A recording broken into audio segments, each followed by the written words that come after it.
Hey, yo, what's going on, yo? What's going on, y'all? Look, man, this is a little bit different than what I normally do, but this is some content regarding, my my second love in terms of like what I like to do. If I'm not consuming comedy content, I am probably, to be honest with you, I'm probably learning about businesses, how they're started, different business sectors, different ways to make money. I think it's an addiction that I have. If I'm quite honest with you. So aside from that, real quick, just to get it out of the way, some housekeeping. In the description, there is a link to subscribe to my newsletter. I just started this newsletter up, and what I'll be doing with that is really, honestly, just sending personal stories and things like that I've learned, lessons I've learned, things like that. But also, for the majority, sending out business tips, marketing tips, and there might be some comedic stuff in there too. Like I said, I'm music, comedy, a little bit of anime, whatever. But not too much on the anime. Don't kill me in the comments. But real quick, man, let's shift over to the main topic. You know me, I was talking to somebody, and we kind of got to talking about, and I remember this conversation vividly. We got to talking about why black people are scared to start businesses, why we don't start more businesses.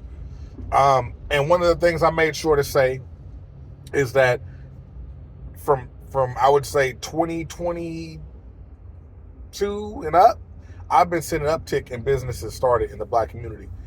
I've been seeing.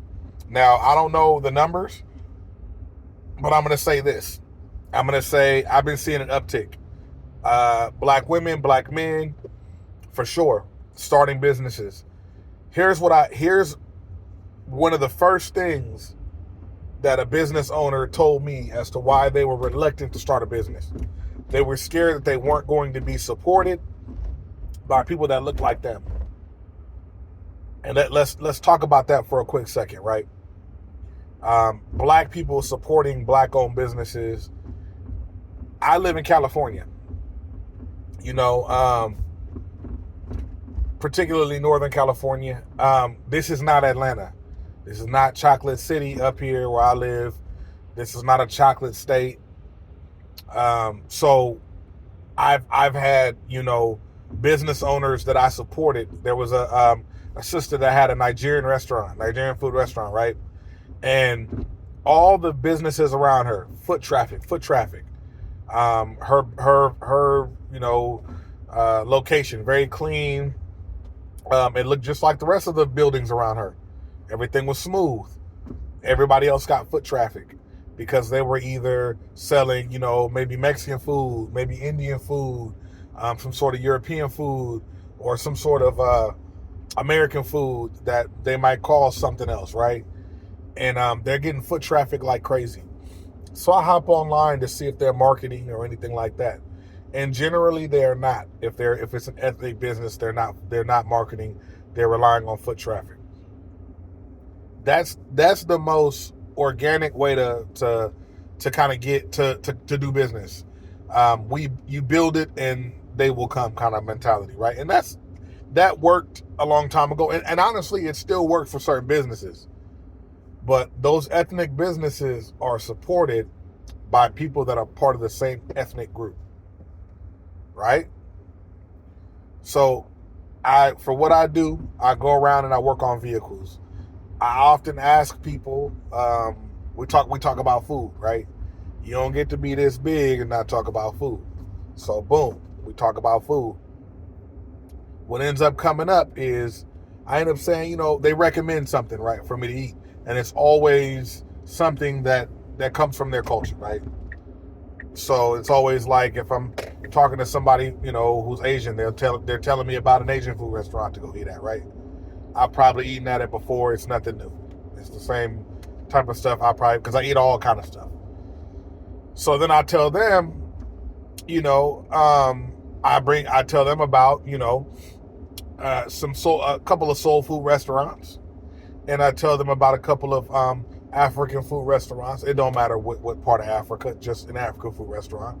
And I throw in a Caribbean restaurant, right? And by Caribbean, I do mean Black Caribbean. There isn't any. Well, there is a Puerto Rican restaurant out here too that I will recommend. So, other than that, yeah. So and they had never even tried the food before. I mean, they've never even had the food, and they've obviously never been to the restaurant, right? And I say that to say this: it's not that they're overly supportive of their own or they own. You know what I mean? It's the fact that people generally do not support our businesses. Our businesses are generally not supported by other people. One of the things I learned from another group was, I was asking, I think it was a Facebook group. I asked them, I said, what are the main reasons why people do not support black people don't support Black-owned businesses, right? And what I found was that it's generally customer service. Now, initially when I first heard that years ago, I thought, oh, okay, we just ain't doing good with customer service. Well, what I found is that we have a different expectation when it comes to our businesses, right? We're sensitive to certain things. Let's take it to the dating world. I'm pretty sure y'all have heard somebody say, or you've noticed, that Black people are a lot more laid back and a lot more understanding and a little bit more easygoing when we're dating people of other races. Oh, you said something foul to me? Oh, okay, that's okay. But if I'm dating somebody Black, I will not tolerate that. You get what I'm saying? And that's something that I've heard from a lot of people.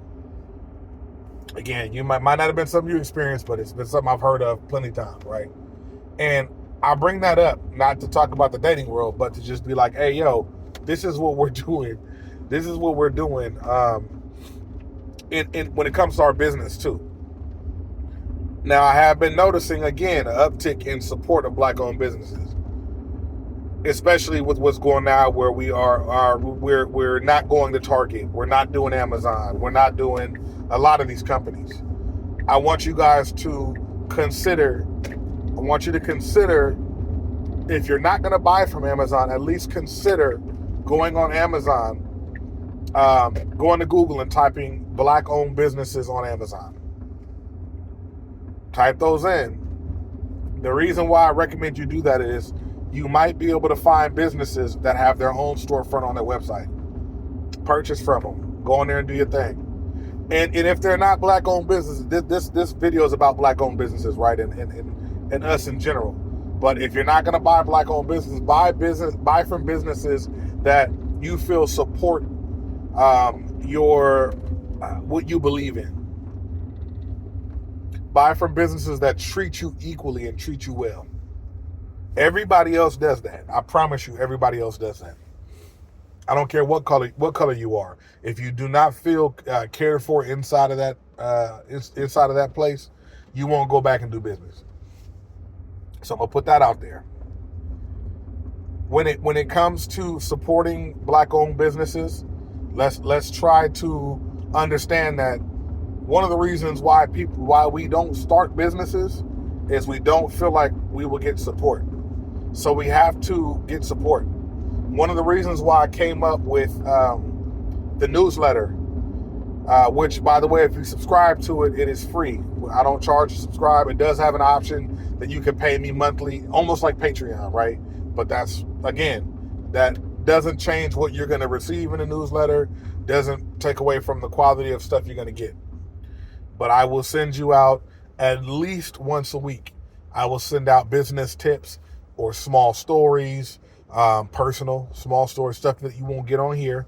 You can't say everything on YouTube. I can't even cuss in the first 30 seconds. So I sound like a kindergartner in the first 30 seconds of all the videos. You can't even say certain words on YouTube, which is okay, whatever. But you get that. You're going to get Black-owned business recommendations in the form of like a business spotlight. And these won't always be Black-owned. These will be companies that support and treat me right when I use them. There'll be business tools, right? There'll be artificial intelligent AI companies. There'll be different tools you can use for business. There'll be, just stuff like that. Another thing that I'm going to try to do with that, other than those things, is to recommend products and things like that. I'm an affiliate marketer by trade as well. So if I come across products that I think will be useful for you in any way, shape, or form, fellas, it could be barbecue pits, tools, things like that, all the way over to stuff that I recommend for the ladies. I'm not no lady, so it might not be a whole lot of recommend y'all, but a lot of the stuff will be for parents too. I'm a father, just thoughtful things like that, So I think there's a good amount of value, feel like I have a big background in this stuff, so I want to be useful. But that's it with that. Bottom line, when you ask why there's black people that are not starting businesses, I think that you can't ask that question without thinking about the obvious reason: support, access to funds that other people get that we don't get.